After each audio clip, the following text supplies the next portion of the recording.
Tuhan kasih dia kesempatan kedua untuk merebut kembali. Buktinya nanti akhirnya toh dia kembali ke tanah perjanjian. Jangan lari dari tanah perjanjianmu sesusah apapun. Saya mendingan ya susah dalam Tuhan daripada senang di luar Tuhan susah kemudian. Daud ini saya nggak setuju sebenarnya kalau saya baca Alkitab begini. Dia kenapa ke Filistin? Buktinya loh, nothing good. Di Filistin itu nanti pasal 30, keluarganya pun hampir amblas. Hampir naas, sudah amblas, tapi dia dikasih Tuhan kemurahan hati. Tuhan kasih dia kesempatan kedua untuk merebut kembali. Buktinya nanti akhirnya toh dia kembali ke tanah perjanjian. Jangan lari dari tanah perjanjianmu sesusah apapun. Saya mendingan ya susah dalam Tuhan daripada senang di luar Tuhan susah kemudian. Berhikmatlah Bapak Ibu Saudara.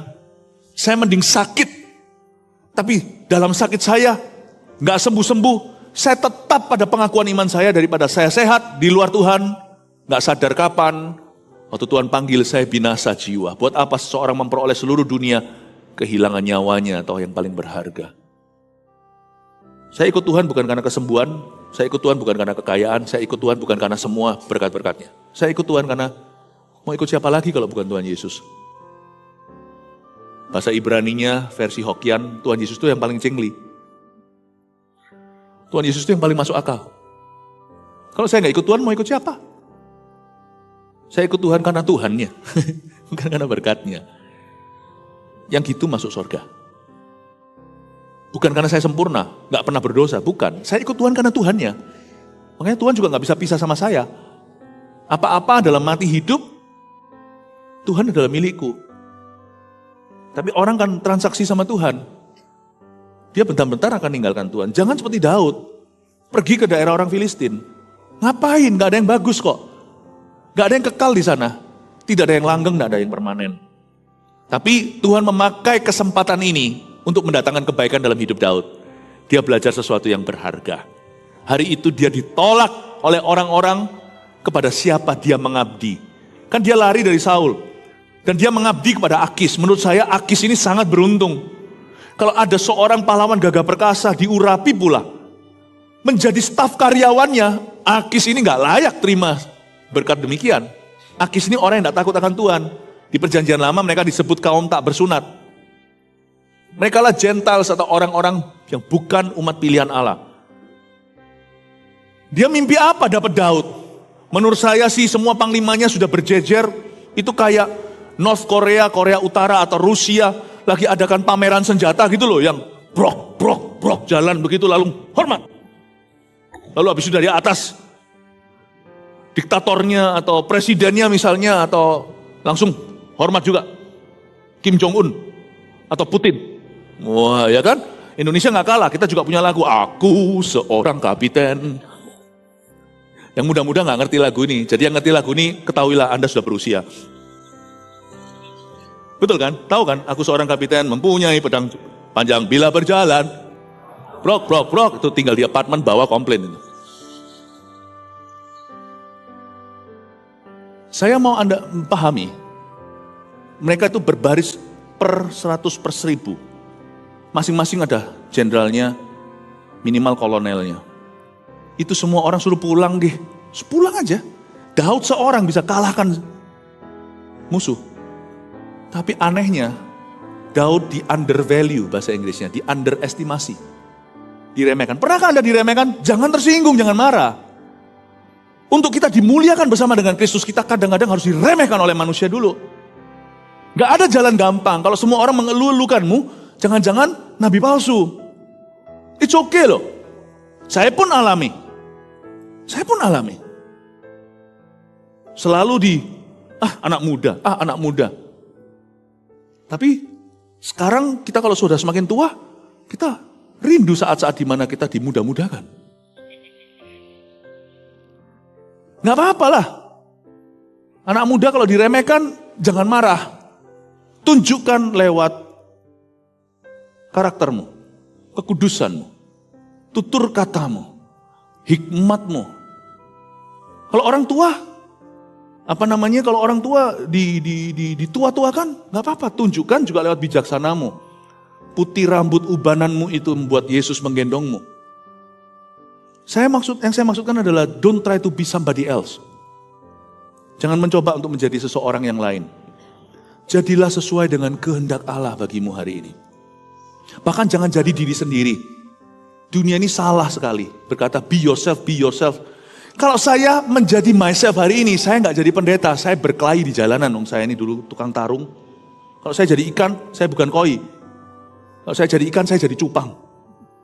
Saya nggak siap tinggal satu toples sama ikan yang lain. Saya tuh suka orangnya berantem. Dunia berkata be yourself, nonsense. Saya tidak mau jadi be myself. Saya mau menjadi be like Christ. Saya mau menekankan pada Anda, Bapak Ibu Saudara, kalau gak apa-apa loh ditolak sama manusia itu. Diremehkan, disalah ngerti, ya, di underestimasi, disepelekan. Monggo silahkan. Jangan tantang, ayo sepelekan aku, itu orang kepahitan. Diam aja, lakukan tugasmu, pekerjaanmu. Siapa yang setia dalam perkara sederhana, Tuhan pasti angkat dia dan beri dia perkara-perkara besar. Fokus ke buah, katakan kanan kirinya, fokus ke buah. Jangan ke duri. Katakan lagi, fokus bertumbuh. Bukan apa kata orang. Bahkan jangan pedulikan apa pikiran orang tentang dirimu. Tiap hari saya hanya mempedulikan apa pikiran Tuhan atas hidup saya. Buat apa semua orang memuji kalau Tuhan berkata, you know good. Kalau Tuhan berkata begini sama saya, enyahlah, aku tidak mengenal kamu. Hai pembuat kejahatan, padahal kita ngaku-ngaku sebagai hamba Tuhan. Saya mending dihujat seluruh dunia, tapi Tuhan berkata, aku memberimu, pujianmu datang dari tempat maha tinggi. Dan Tuhan berkata, good job my servant, baik sekali perbuatanmu. Biarin dunia berkata saya mentah. Mau tahu apa? Tapi kalau Tuhan berkata, well done. Daripada semua orang memujimu, Tuhan berkata, kamu masih medium rare. Saya lagi lapar kali ini ya, pengen steak ya. Di mata orang Anda 100%, di mata Tuhan Anda belum, masih kelihatan belum matang, 30%. Medium rare, setengah matang pun tidak. Medium pun tidak, medium well pun bukan. Apalagi well done. Udahlah, jangan pedulikan apa kata orang. Kalau Anda mau fokus, bertumbuh, bertumbuhlah dengan benar, berbuah. GMS mau serius, bertumbuh dengan Anda. Saya percaya hari ini ketika Anda di gereja ini, saya tahu beberapa di antara Anda datang karena saya ada di sini. Udah ngomong aja terus terang. Tapi kalau memang saya ini hebat menumbuhkan Anda, Tuhan pasti pasang saya di Solo. Kalau saya memang adalah kunci pertumbuhan Solo, bukan. Tuhan menempatkan saya, nanti di kebaktian 2 saya jelaskan, kita semua punya tempatnya. Elia itu di mana Tuhan tempatkan. Di situ berkat Tuhan. Elia itu enggak hebat. Dia itu taat. Enggak ada orang hebat, enggak ada. Orang taat. Dan di mana Tuhan tempatkan dia akan berbuah lebat. Saya enggak ditempatkan di Solo, Bapak Ibu. Kalau saya ke Solo, tidak akan mentaati perintah Tuhan. Dan Anda mesti tanya, kalau Anda, saya percaya Anda hari ini ada beberapa yang datang cuma datang untuk pergi. Tapi beberapa di antara Anda serius to stay di tempat ini. Dan jaga-jaga jikalau ada orang-orang dan tentunya banyak yang akan stay di GMS Solo. Saya memberi pesan sebagai rasulmu, saya bukan gembala sidang di sini. Saya gembala senior di sana, gembala sidangmu secara menyeluruh. Tapi porsi saya hari ini datang ke sini secara rasuli seperti Paulus mengunjungi Korintus. Paulus mengunjungi Efesus. Dia pun tidak tinggal di Efesus dan Korintus, nantinya di Filipi apalagi. Di Kolose juga. Di situ nanti ada Titus, ada Silas, ada Timotius yang jadi gembala sidangnya. Saya datang dalam kapasitas rasuli. Tapi nanti di sini ada gembala sidangnya. Dan ada penggembalaannya. Jangan lihat manusia. Fokuslah bertumbuh. Jangan fokus pada duri. Ya duri jelas sekali. Juga jangan fokus pada mawarnya. Fokus pada buahnya. Jangan fokus pada keindahan, wow siapa datang, bukan. Fokuslah tertanam. Be planted in the mind of God. Tertanam dalam pikiran Allah, tertanam di dalam hatinya Tuhan. Be planted. Dan saya percaya dengan Anda tinggal di sini, digembalakan di GMS Solo, karena itu adalah penempatan Allah. Allah menempatkan GMS di Solo dan Allah menempatkan Anda di GMS. Orang Solo di GMS, siapa yang Tuhan tentukan waktu Anda tertanam di sini, fokuslah bertumbuh. Karena dari sini Allah akan menuntunmu ke jalan-jalannya.